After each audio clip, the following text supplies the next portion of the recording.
To the US now, where there are 4 days to go to the US presidential poll. The Democratic and Republican candidates have been campaigning in the western US states. Democrat Kamala Harris received support from singer and actor Jennifer Lopez while campaigning in Las Vegas. Harris warned voters that Trump would scale back health care programs if he wins. Republican Donald Trump held rallies in New Mexico and Nevada. Trump is trying to woo Latino voters despite his anti-immigration policies.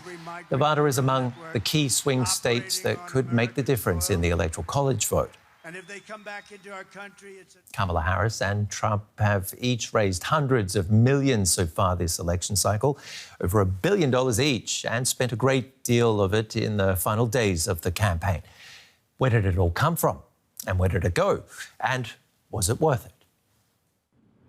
The sums are staggering. Democrats and Republicans combined spent $500 million on advertising in 2 weeks in October. $81 million raised by Kamala Harris in a single day in July. Daily giveaways of $1 million from Elon Musk paid to people who sign his petition, attracting the attention of the Justice Department. Not to mention the $118 million in counting that Musk has contributed to a Trump-allied group. But this campaign isn't just unprecedented in the huge sums raised and spent. For the Republicans, what used to be kept backstage, a gentleman's agreement that campaign cash would be converted to special favors after the election, is now literally out in front. Elon Musk, Trump's biggest donor, appears at his rallies. Take over, Elon, just take over. And Trump says he'll put Musk in charge of cutting federal spending if elected. Hi, everyone. Democrat allied groups have their own mega donors too, including Bill Gates, who gave $50 million. Harris often courts Wall Street and Silicon Valley donors. But her promises to backers have remained more traditional, with no explicit favors made public. The Harris campaign also relies on millions of small donors, people who give $200 or less to finance its operations. Running for president has always been shockingly expensive. But campaign budgets have exploded in recent years, from a few $100 million in 1980 to nearly $4 billion in 2020. When the tally for this election comes in, it'll be by far the most expensive in U.S. history. The money flows from individuals and corporations to campaigns and political action committees, or PACs. Individuals can only give a few $1,000s to a candidate's campaign, but can get around this by donating to PACs, which then give the money to campaigns. And corporations can only contribute to PACs. To escape the limits, there's a different category of so-called super PACs that can spend money to influence the election, usually on advertising, but are officially not allowed to coordinate with the candidate's campaign. The huge sums don't always translate into votes, however. Starting about 10 years ago, the Democrats have consistently spent more than Republicans. In 2016, Hillary Clinton outspent Donald Trump by about 2 to 1, and yet she lost. The biggest spender also lost in 1984, 96, and 2004. This time around, Democrats have outspent Republicans again on advertising for Kamala Harris, while her poll numbers slid slowly down as the weeks went by, ending in a virtual dead heat coming into the election. To get votes, Democrats are also pouring campaign money into old-fashioned organizing efforts. That means trained volunteers, supervised by experienced political workers, knocking on doors, and trying to motivate voters to actually go to the polls for their candidate.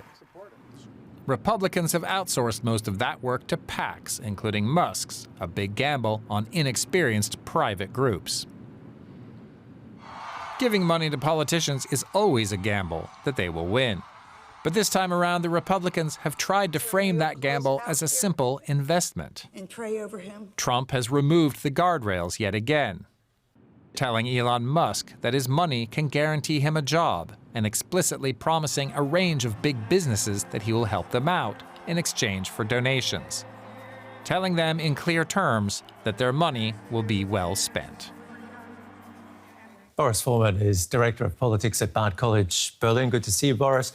In the final days of the race, tell us, how much does money matter for both campaigns? Of course, it matters a lot. It's very critical, especially in a race like this that is so tight. You have to pay for on-the-ground canvassing.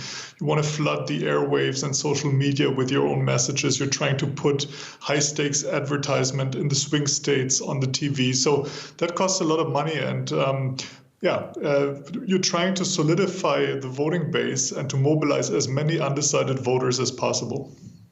How do you see all that money impacting American democracy and the democratic process?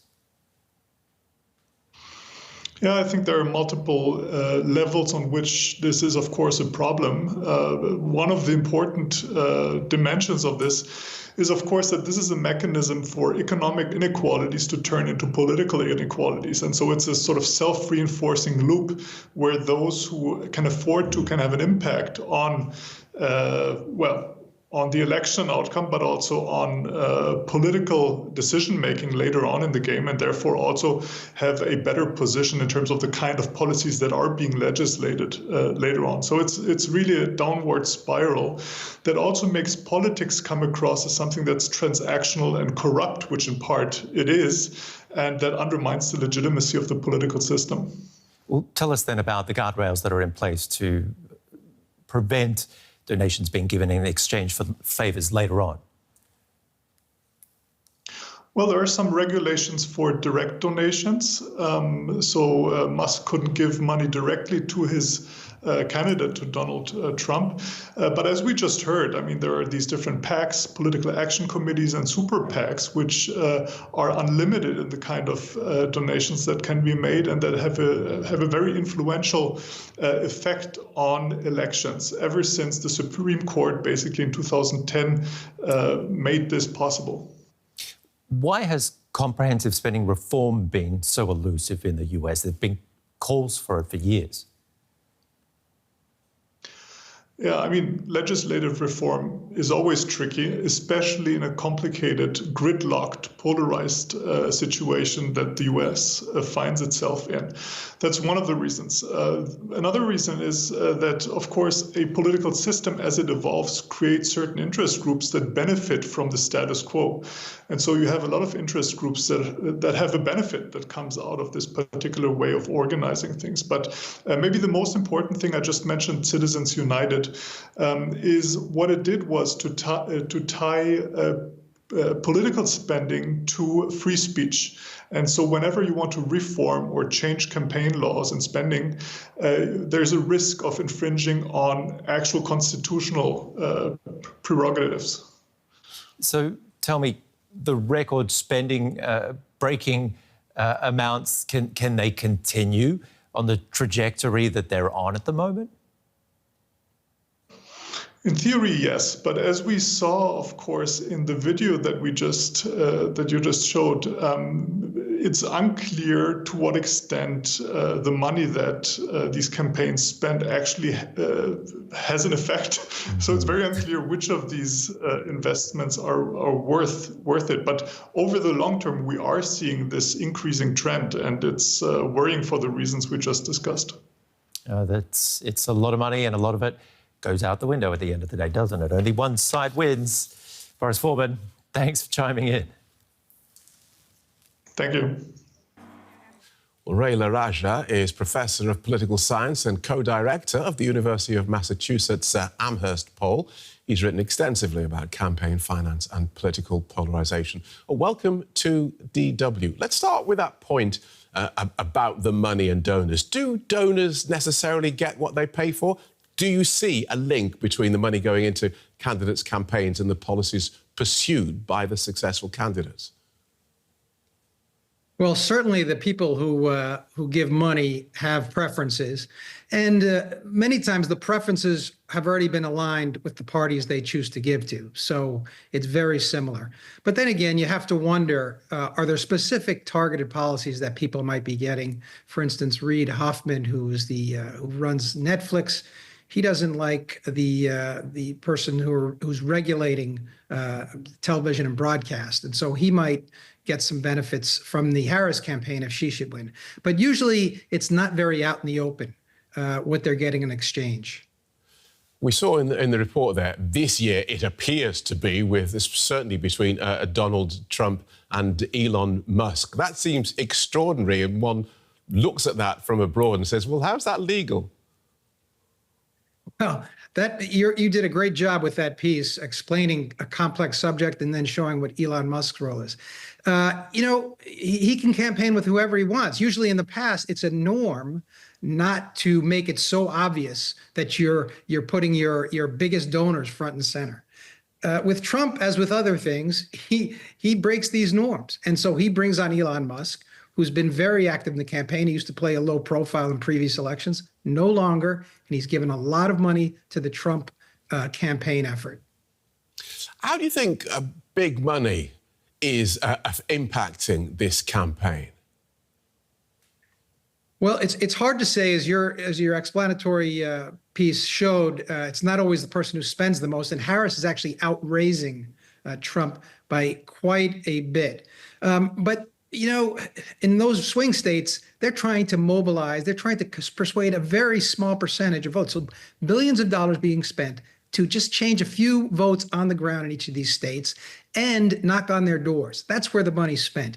It's almost impossible to tell how much each dollar is going to be worth it. But when the stakes so high in the United States between the two different parties, donors are just pouring money into this election like there's no tomorrow.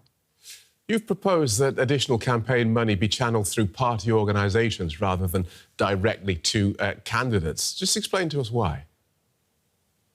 Well, right now we have a situation where all this money is flowing to groups we've never heard of, groups like America for a Better America. And we know what the parties are, so let's have the money flow through them primarily. Right now they're restricted, but they're smart election lawyers who know how to get around the system, and millionaires, billionaires can give money to these outside super PACs. And that's not a good system. The party's more accountable. They can hold their own candidates accountable, and they have strategies to get the money in places where it's needed. And voters don't like it, they could vote the party candidates out. Let's draw on your polling expertise. Two questions in one. Why are recent elections, maybe over the last 20 years, so close? And where do you see this one going? You're asking impossible questions. They're close because the nation is truly divided right now. The parties have sorted into two camps. There used to be a lot more vote switching. No longer. Your loyalty as a Democrat or Republican is locked in almost regardless of the candidate. Notice, for instance, that Harris, she's doing better than Biden, but her numbers, she hasn't really collected more independent voters at this point. And so we don't know. The election is so close. We've done polls. It's within the margin of error. I could not predict which way it's going to fall. They both have some advantages on either side, but in all of these states, it's possible for either of them to win, these 7 swing states. I'm still intrigued by this notion that everything is locked in and it's 50-50. I was reading that the Reagan election was probably the last one where it was quite clear which way people were going. So even though more people are voting, I don't understand why that necessarily means the vote is split. Well, this is a long-running trend in American politics where certain groups, be they the religious people, start affiliating with the Republican Party increasingly. They used to be in the Democratic Party, too. They're over there. Secular people are more the Democratic Party. There's now a gender divide. There's an education divide. And it just so happens that at this stage, it's a standoff. And people are so locked in to their positions, they're afraid of the other side. I don't know how else to explain it. There's only been one other time in American history, the 19th century, where the parties were evenly divided with elections swinging back the way they were. And during these times of polarization, people really fear the other party. And so you don't see much crossover voting whatsoever. Fascinating analysis, and we thank you for it. Ray LaRaja from the University of Massachusetts Amherst poll. Thank you so much. Good to be here.